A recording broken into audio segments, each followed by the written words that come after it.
Obat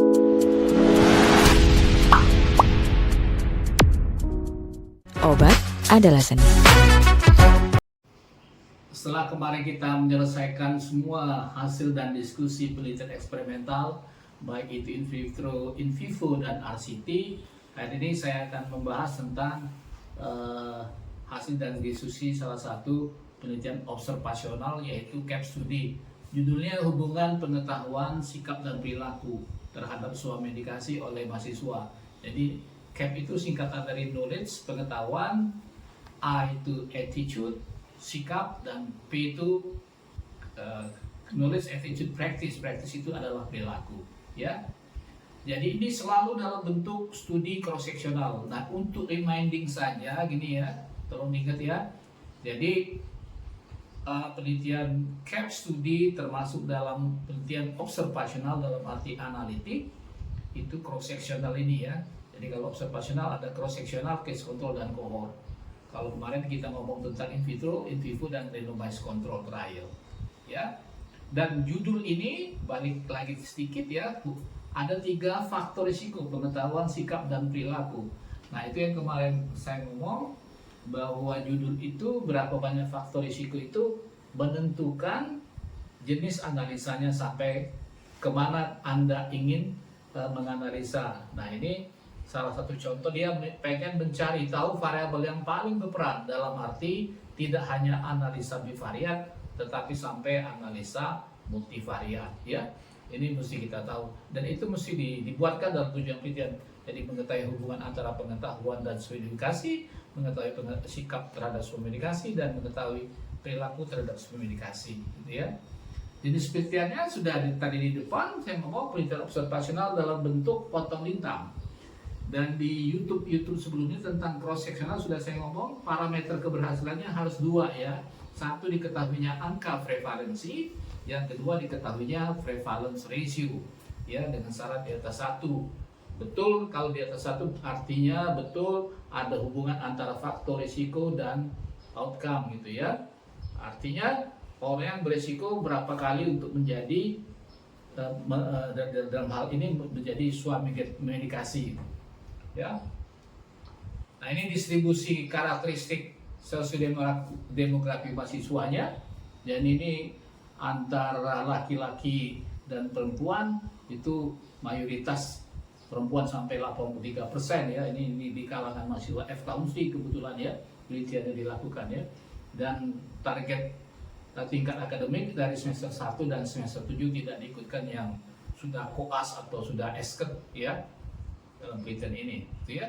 Nah, kita jawab dulu yang pertama, yang saya ngomong dari angka prevalensi. Di sini ternyata dari 72 itu 56,9%-nya adalah pengguna suami medikasi ya. Dan biasanya kita jelaskan dulu sebelum di isi tabelnya, di atasnya kita jelaskan dulu sebenarnya isi tabel ya. Kemudian baru pembahasannya. Nah, ini pembahasannya, penelitian ini sama dengan Mehta dan Sharma, 84%, lebih tinggi jauh ya. Kemudian kalau Kardewi ini 89,3% ya. Yang mirip mungkin Apsari ini 77,4%, tapi mahasiswa farmasi. Kalau di Sumatera Selatan melalui BPS itu 88,37%. Jadi angka yang ditemukan dalam penelitian ini masih kecil ya dari penelitian-penelitian lain. Nah, selanjutnya distribusi pertama kali untuk kita menjawab daripada tujuan penelitian, gitu ya, hubungan pengetahuan dan sikap. Hubungan pengetahuan terhadap sebuah medikasi. Itu ternyata prevalence ratio-nya di atas 1 ya, 1,526. Artinya ada hubungan antara pengetahuan dan sebuah medikasi ya. Itu, tapi sayangnya p-value-nya itu tidak bermakna. Jadi dia ini berhubungan tapi tidak bermakna. Jadi orang yang pengetahuan baik kemungkinan melakukan sebuah medikasi 1,5 kali lipat dibandingkan yang tidak berpengetahuan baik. Kira-kira itu artinya, gitu ya. Dan ini temuan dari penelitian lain itu misalnya dari Sharma 52%, untuk yang baik ya kita 66,7%, kalau yang Kardewi 57,7%. Prevalence ratio-nya itu kalau Kardewi 1,6 ya, kita lebih tinggi 1,5 gitu ya. Nah, distribusi sikap terhadap edukasi juga hampir sama dan pengetahuan, prevalence ratio-nya 1,538 dan p-value-nya di atas 0,5 dalam arti berhubungan tapi tidak bermakna. Kalau di sini tadi lupa saya, ini pakai chi-square dalam arti seluruh sel di atas sama dengan 5, jangan lupa tuh ya.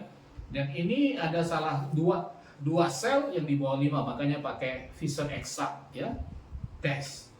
Jadi untuk para mahasiswa tolong ingat pada tabel 2x2 ini berdistribusi normal atau tidak. Distribusi normal artinya setiap sel di atas sama dengan 5. Kalau di bawah itu kita pakai Fisher exact test gitu ya.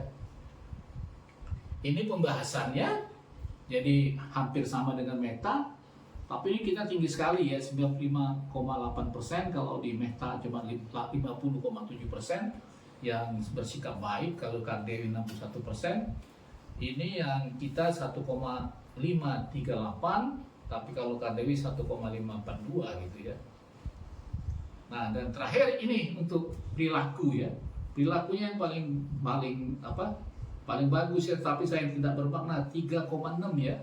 3,6 ya. Tapi ya memang yang sangat disayangkan ya, ada salah satu sel itu di bawah 5, jadi tetap pakai Fisher exact.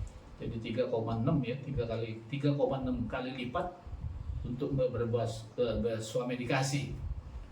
Nah, terakhir adalah ini untuk anak diskusinya dengan si Banjutak ya, kita kalau Kardewi 2,5 tapi dia bermakna, kita tidak bermakna ini gitu ya. Nah, yang ini untuk menyatakan faktor risiko yang paling berperan ya, ternyata dari sini tetap perilaku ya, tapi tetap juga tidak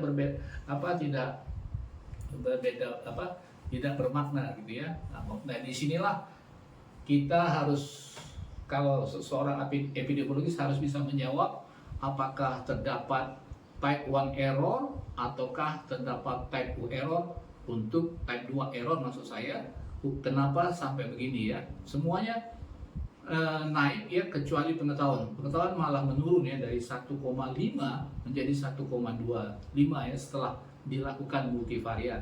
Ini dilakukan dengan regresi logistik ya, regresi logistik. Oke, itu dulu. Terima kasih telah menonton ya, silakan subscribe, like and share, dan ciao.